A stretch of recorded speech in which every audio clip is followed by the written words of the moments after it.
Hello everyone, welcome to the 7th episode of Analyzing Benevolence, featuring Django Freeman from Django Unchained. Now before we get started, there are a few things I want to address. Firstly, I swear I was genuinely not planning on releasing this video 6 weeks after the last video. It was meant as a joke in the end of the video, and I was sincerely planning on releasing something for February, but I just ended up getting distracted. This video was meant to be for two different events. The first one being Black History Month, which is the month of February, and the second one being Valentine's. While I initially had something else planned for that day, I sort of decided that it'd be better to switch focus to something that's a little more mainstream. Thus, Django. Though, obviously, I'm a little bit late for this. Hey, even with this, a Django video was inevitable, because not only have I been suggested him a couple times in the past, but two of Vali's most popular videos are on Calvin and Stephen. Thus, there's nothing I can lose by doing him regardless on time I release this. While obviously we are going to be talking about the Django Unchained film, I'll also be talking about the Django and Zorro crossover comic, as that was written by Tarantino with a planned film even being considered at one point, and the Django DC adaptation. And while that isn't canon, I still thought it'd be worth taking a look at due to it being based on the original first draft of the film. So think of this as a sort of compare and contrast to how he was initially written versus how it ended up being conceived. In any mention of him from this comic, I'll just bring him up as Draft Django. With that out of the way, let's begin. Django's background is ironic, because while it is undeniably important to who he would become in his view of the world, it is also shockingly ordinary due to the brutality of the time. Before Django was a bounty hunter, he was a slave who was forced to follow the men who used and abused him. Most of his knowledge during this time consisted of what he mainly needed to know, such as knowledge on different plantations, different terminology, and a knowledge on how to appeal and charm others. He's not very well educated in terms of reading and writing, as he often asks about certain words and terminology and has trouble being able to read the wanted poster in the middle of the film.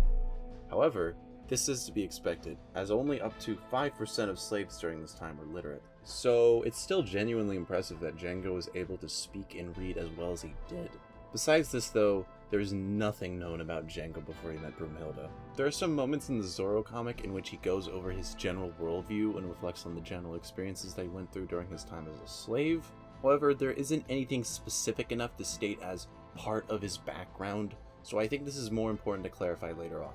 On background though, there's actually more given about Broomhilda's than there is about Django's past, with her being taught German by her original owner, having an aunt in the north that she was able to flee to as stated in the Zorro comic, and, as shown in the Django adaptation comic, marrying the son of a slaver who she actually seemed to love, before eventually ending up in the hands of Calvin Candy due to him scamming and murdering her husband in his establishment.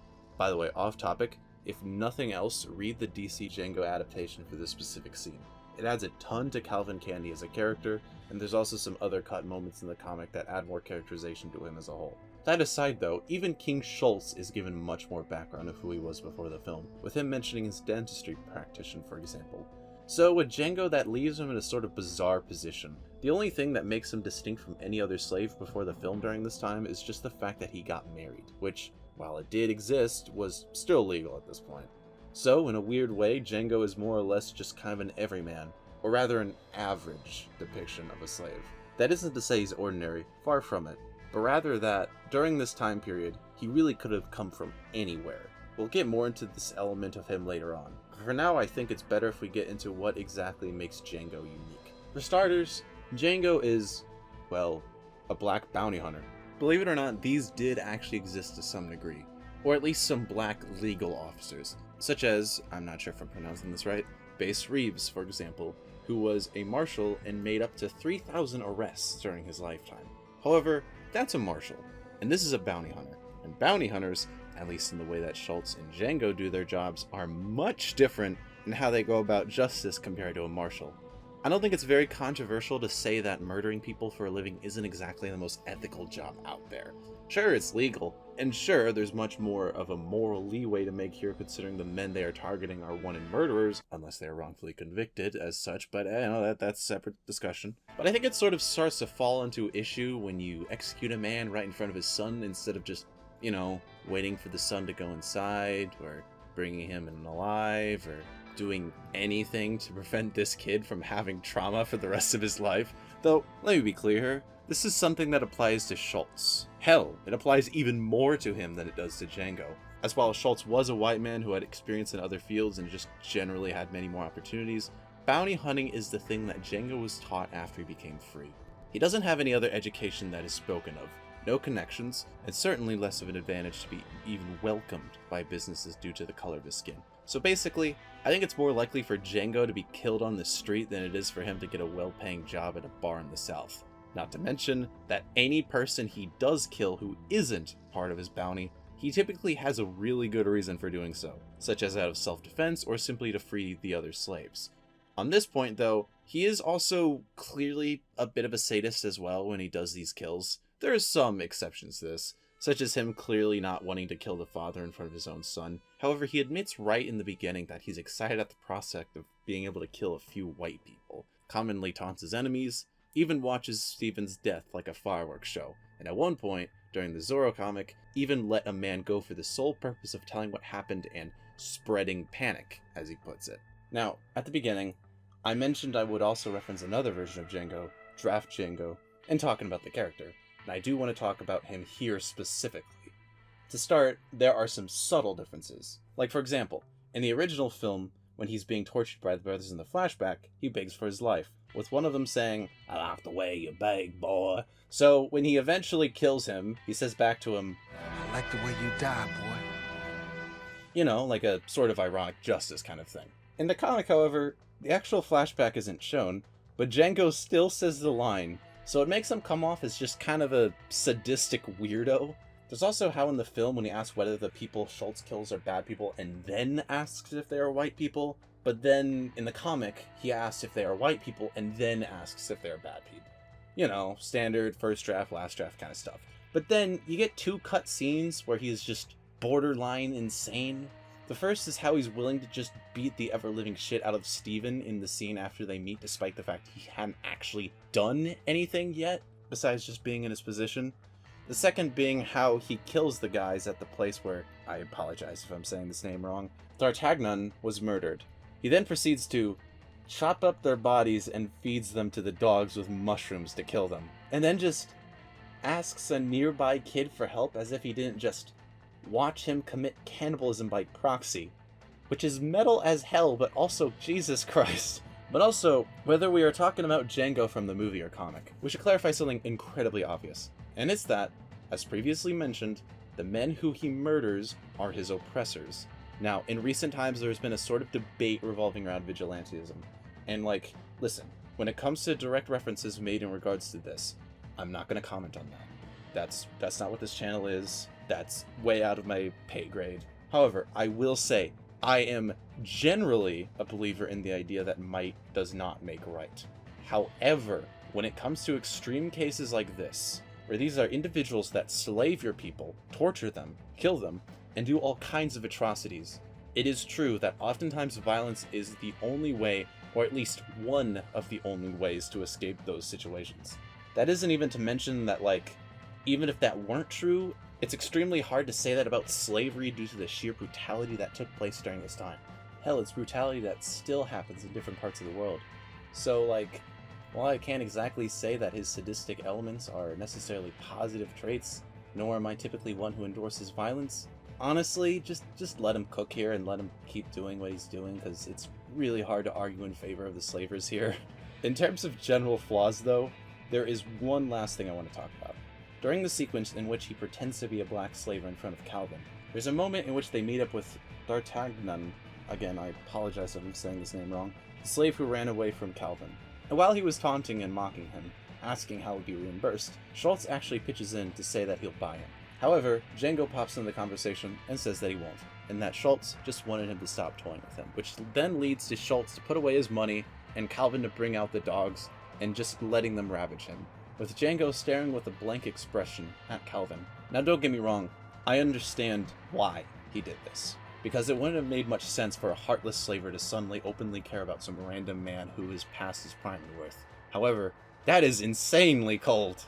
Obviously Django did care about his death, considering he came back later to kill the men who sent the dogs on him, but it also kind of makes you think how he wasn't willing to break his cover to save that guy's life. And I mean, maybe it's possible there really was no other way to save him, but even so, It shows that saving him, hell, saving others, isn't his main priority. It's to keep himself and his wife safe. This isn't exactly a bad thing. However, I want to mention this because when talking about benevolence, there's two kinds of it. The first one is caring about those in your internal group, such as friends, family, pets, whatever. The second is caring about those who are not known to you. While Django does fit into this later category to some extent, he still very much prioritizes the first one, and anything that could even risk that first category he's willing to put on the line, including the man he allowed to die. Again, though, this is a really complicated situation because whether he or Schultz could have come up with a good excuse to buy him or save him is a debate in itself, but I still thought it was worth mentioning. But also, this is something that Django himself says in the Zorro comic, where he says that he's not exactly what you'd call a do-gooder. Now, he still is a do-gooder, and he even admits to contradicting this later on, but also it still is worth mentioning that it's not his primary focus. Anyway, that's enough talking about that. I think you get the point in terms of his flaws or whatnot. But what about him makes him heroic? Well, simply put, in the first film, the entirety of the plot is centered around him trying to save his wife. This is thematically connected to the actual German story known as Brunhild, or Brunhilde, as it's also known as. The exact origin of Brunhild comes from the, again, I'm not German, so I apologize, Nibelungenlied, which, while my plan was to actually give this read in order to understand the full context on who Brunhilde is, this book is very long, and I don't think it's exactly worth reading into this just to understand the subtext of a film that I've already done extra digging into outside of its base material considering its comics. So, until I do a different video related to Germanic folklore, I'll just save this one for another time. In the film itself, though, the stories explain that Brunhilde is a woman who disobeyed her father, so she was trapped on top of a mountain as a punishment. That is, until a hero named Siegfried, again, please let me know if I'm pronouncing this wrong, comes to save her. So, he scales the mountain, because he's not afraid of it, slays the dragon, because he's not afraid of him. Then, it's stated that he walks through hellfire, because Brunhilde's worth it. Now, obviously, while it's cool to just do things because you aren't really afraid of it, it also kind of defeats the purpose of courage. Courage is only really courage if you do it with fear, but still do it for the sake of a goal or for the ones you love. If you do it just because you aren't afraid of it, that just makes you come off as insane.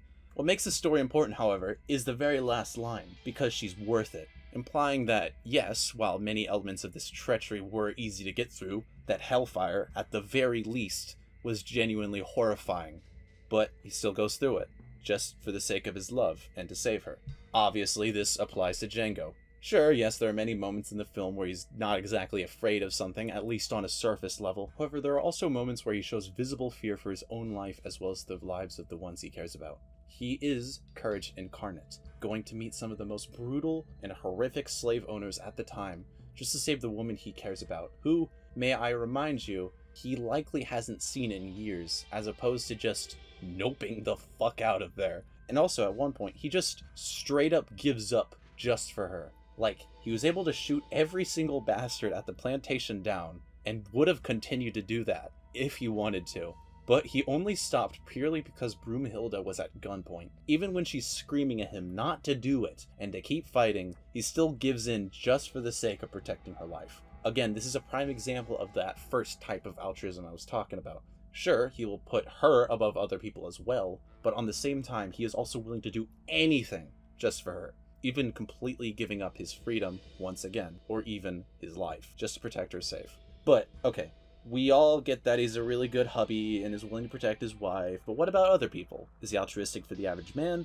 Well, the answer is yes, but there's a pretext to this. The first true sign of this is when he saves the lady from being whipped at the brother's farm, and when he pulls out his gun to execute one of them, he tells everyone to take a look at this, before shooting him in the head, with the clear intent to inspire some kind of rebellious feeling among the slaves. There is, however, only one other sign of this within the film, besides him avenging D'Artagnan. I can't say that name, I'm so sorry. And that's later when he's almost sent to the mining company, where he kills the men who he tricked into setting him free, and then breaks the chains of the other slaves who were being taken there. I don't think there are any other examples of him being directly heroic to strangers in the film. However, if I am wrong about this, please do let me know. Though, I do also want to mention that near the end of the film, he does let anyone in the building go who was black due to them, well, obviously being innocent victims, except Steven, but that's kind of a given. But even so, I'd say that's more so a basic decency rather than a direct heroism. But even so, if these are the only examples that I can recall off the top of my head, then why do I even mention this at all? Well, typically at the end of a film like this, you would sort of be left to imagine how it would go yourself. Well, I think he went to save more people from slavery, or, well, I think he just decided to live in a quiet mountaintop with his wife, or something as stupid as, nah, screw you guys, he ditched Broomhilda and slept with the local escort. But with this film specifically, we don't need to imagine because we can see for ourselves what happens with the Django and Zorro crossover comic.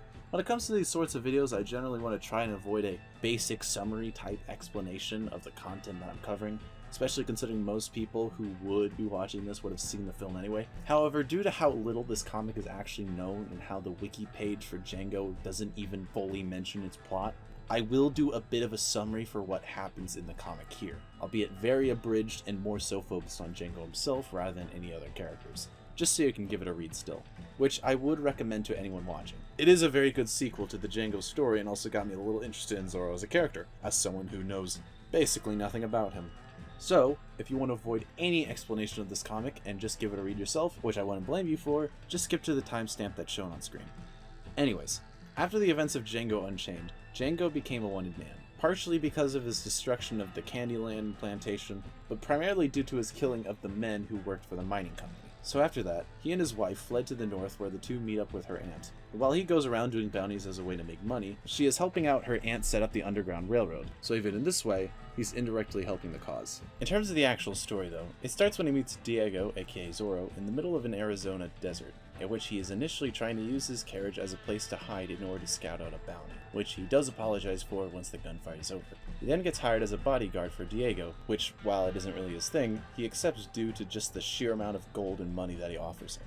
He then sees Diego get harassed by some men before he decides to step in, but is stopped by Bernardo and tells him to just watch, before he soon realizes that he can put up a fight for himself, and states like he did before that he reminds him of someone. A little bit after this, he learns from Diego about a duke from England ruling over Arizona using his wife's name as a claimant for the land, while also using this opportunity to abuse the land that he rules over and the indigenous people living there. It's in the next issue when we get an interesting monologue from him, reflecting on his past and experiences, something I briefly mentioned earlier in the video.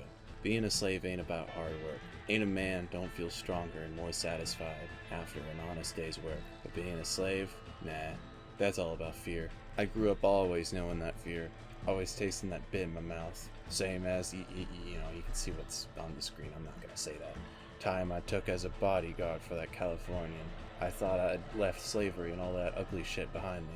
I was wrong. Diego de la Vega was only the second white person I'd ever met who didn't give a damn about my skin, and his purpose here wasn't all that it seemed. So even though Django did escape slavery and being captured, he hasn't escaped it internally.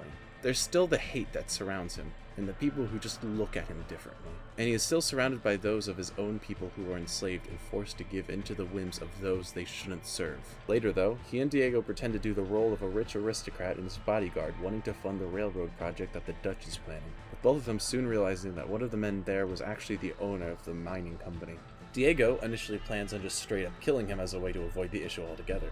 However, he realizes that Diego, in his proper Zorro disguise, is the one who would scare him away from the project, leaving him shocked at what he just saw, which leads him to reflect more on his beliefs that originate from when he was a slave. You ask any black man, we got what you might call a natural aversion to men wearing masks, and there ain't no regulator ever gave a damn about someone dealing with slaves or mistreating women. Still, hard to believe that Avenger I saw last night might be the same man that hired me to protect him. The same man lifts his pinky while drinking his tea. A little bit of time passes and Django asks around about the indigenous slaves, realizing that one of them has a limp, and is generally just in horrible working conditions, but decides to come back later at dark to figure out more. We then get another monologue from him in which he reflects on his experiences with Schultz, and just watching all the people suffering. Generally speaking, I ain't what you call no kind of do-gooder. If there ain't a bounty to be had, I ain't interested. But I think about King, and how he died trying to help me when it didn't profit him none. Kinda like Diego and these here folks. And then I think what Hildy would want me to do. This, once again, kinda adds to my point. Django is a good guy, and he is willing to do the right thing. However, more than anything, he cares about those closest to him. And while he does care about the people outside of this group too, it is also important to note that it is primarily inspiration from the people who love him that drive him to this point. And to clarify, that is something that is true for most people, where the good people around them inspired them to do even more good. But even so, I do find his self-reflection interesting here, as if he believes him by himself isn't a good man, which, despite me bringing up his flaws earlier, I would still disagree with. But anyway, when he goes back to the camp at night, he sees some of the indigenous people playing with dynamite, shocked at the sheer insanity of it, but also understands the hopelessness that they feel, as he would witness these kinds of exchanges all the time back when he was a slave, and wonders what one man could do to change all that. But then Zorro shows up, with Django then hearing his name for the first time, saying he's never heard of him, but has a good guess on who he is. Later, he then goes to talk to Django again, to confront him about how he doesn't really need him because of his skills. Django, however, does say that he needs him, and then talks more about the Duke and his plan, and how, despite seeming legit, things aren't always what they seem.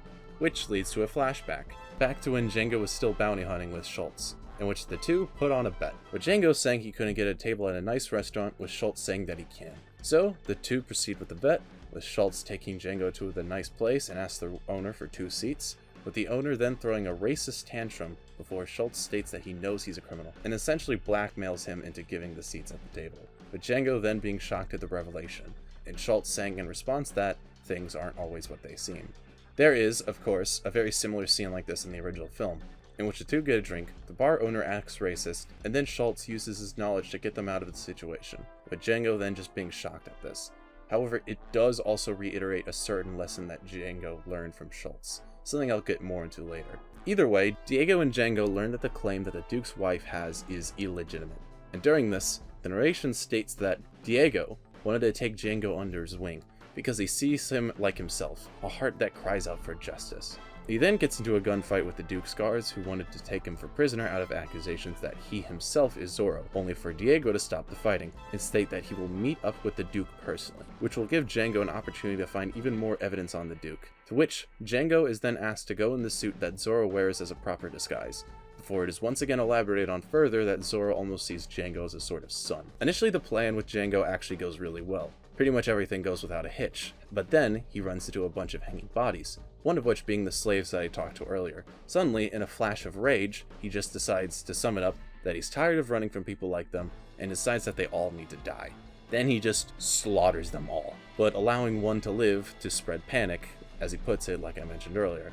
He's then confronted by Django about this, and the two argue. But Django just ends the discussion by pointing out that even though it wasn't his fight before, it is now, and that chains need to be broken. A little bit after Django gets captured and Bernardo gets killed, Django decides to run a train into the base of where some of the workers are because, fuck it, we ball. But he gives a really interesting internal monologue while he does it. I grew up thinking that there ain't nothing lower than having black skin. Being a slave as a way of doing that, sapping your pride, robbing your humanity. But eventually, I learned shade of your skin had got nothing to do with it. I'm not gonna say that word, but you can guess what it says. Come in all kinds of colors. And you know, there's even white ones, licking the master's boot. Oh yeah, plenty of those. Alls I know, I am goddamn sick and tired of it. So look at me, playing like some kind of hero. Damn you, Diego. Bastard really got me.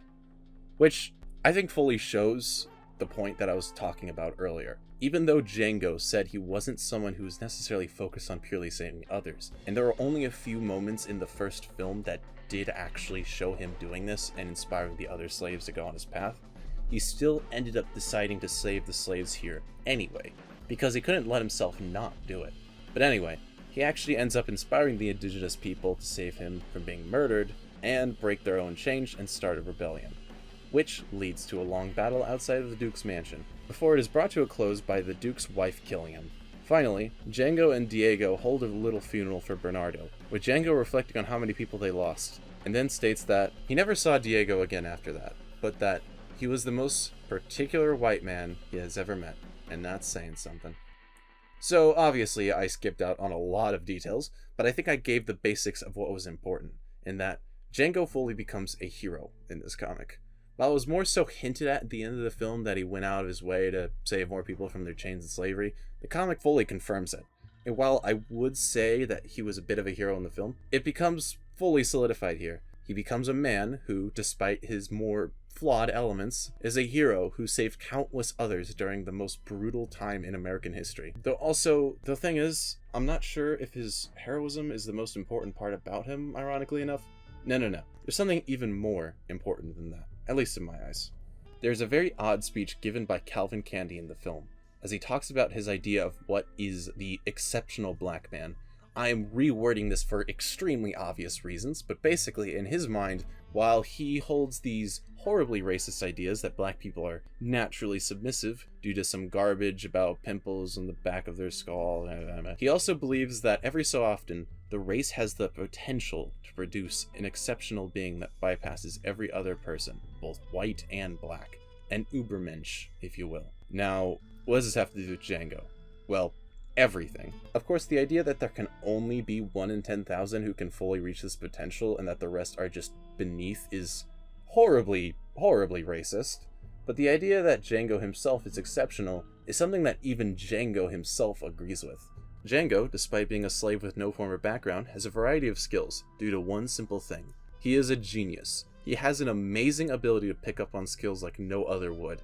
And a huge reason for this too is that despite his limited education and experiences working as a field slave, Schultz taught him that very important lesson of not everything is what it seems.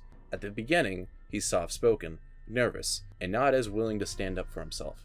But as time goes on, he picks up on how to effortlessly duel, how to articulate himself further, how to charm others, how to ride a horse, how to use a whip, how to use explosions, and hell, how to even use a sword as shown in the Zorro comic. Django is that 1 in 10,000. However, he is also a man that came from nowhere. You can argue that Django is the most heroic Tarantino character, at least as far as I know, as there are admittingly some of his films that I just haven't seen yet. But what makes Django so heroic and notable is less so who he even is as a person, and more so what he represents. Django is a man who was beaten down, torn apart, and treated like subhuman garbage. Yet despite all that, he rose above the ashes and came out stronger. Django can be anyone, and anyone can be Django. All it takes is a proper push and the right guidance, and you, yourself, can be a free man, and an embodiment of benevolence.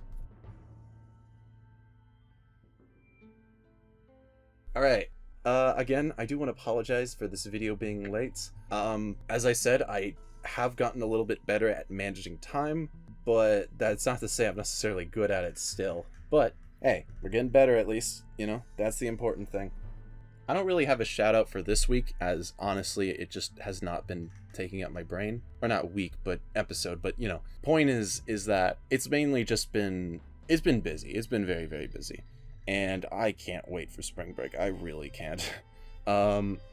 So y'all might be wondering, what's next? What's after Django? Well, I'm finally going to do a Joseph Joestar video, which I hope to get done sooner than later because, oh boy.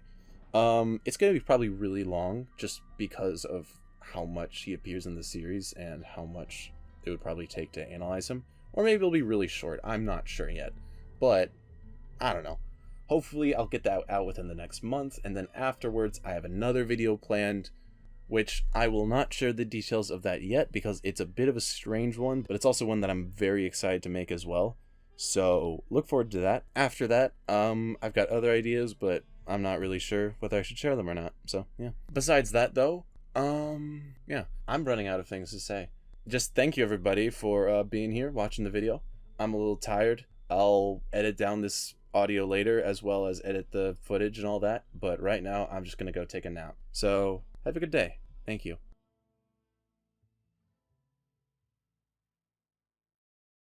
Django Freeman? You mean like Gordon Free? Okay, that's all I got for the joke for this episode. That's it. Bye.